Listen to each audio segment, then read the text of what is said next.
அகிலம் டிவி நேயர்களுக்கு வணக்கம். நீண்ட வரிசையில் மக்கள். நாடு முழுவதிலும் எரிபொருள் தட்டுப்பாடு அபாயம். விடுக்கப்பட்டுள்ள அவசர எச்சரிக்கை. இலங்கையில் எரிபொருள் விநியோகஸ்தர்கள் எரிபொருட்களை விநியோகிப்பதிலிருந்து விலகிய நிலையில் நாட்டில் மீண்டும் எரிபொருள் வரிசைகள் உருவாகியுள்ளன. எரிபொருள் நிரப்பு நிலையங்களில் நேற்று இரவு முதல் பாரிய வாகன வரிசைகள் காணப்படுகின்றமை அவதானிக்க முடிந்ததாகவும் தெரிவிக்கின்றனர்.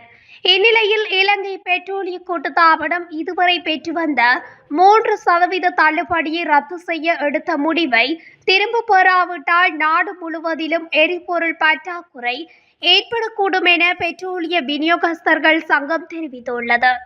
இலங்கை பெட்ரோலிய கூட்டுத்தாபனத்தின் இந்த முடிவுக்கு எதிர்ப்பு தெரிவித்து நேற்று நள்ளிரவு முதல் பெட்ரோலிய ஒழுங்கு நடவடிக்கைகளில் இருந்து சங்கம் விலகியது. பின்னர் பணம் பெறுவதன் அடிப்படையில் மருத்துவமனைகள் உள்ளிட்ட அரசு நிறுவனங்களுக்கு எரிபொருள் விநியோகத்தை நிறுத்துவதற்கும் தனது சங்கம் முடிவு செய்துள்ளதாகவும் பெட்ரோலிய விநியோகஸ்தர்கள் சங்கத்தின் துணைத் தலைவர் குஷும் சந்தரநாயக்க தெரிவித்துள்ளார். எனினும் எரிபொருள் பற்றாக்குறை ஏற்படாது என்று இலங்கை பெட்ரோலிய கூட்டுத்தாபனம் தெரிவித்துள்ளது. அதன்படி தேவையில்லாமல் பீதியடைய வேண்டாம் என்றும் நுகர்வோருக்கு அறிவிக்கப்பட்டுள்ளது.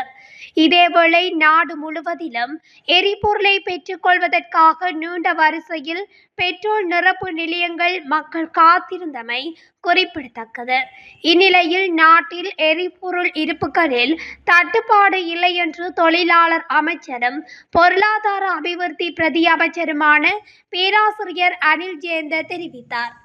எரிபொருள் நிலையங்களுக்கு அருகில் உருவாகியுள்ள வரிசைகள் குறித்து இன்று நாடாளுமன்றத்தில் கருத்து தெரிவித்த போதே அவர் இதனை குறிப்பிட்டார்.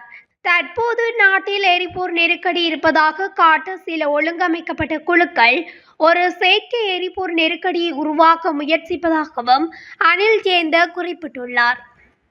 இதுபோன்ற முக்கிய செய்திகளை உடனுக்குடன் தெரிந்து கொள்ள அகிலம் டிவியுடன் இணைந்திருங்கள். நன்றி, வணக்கம்.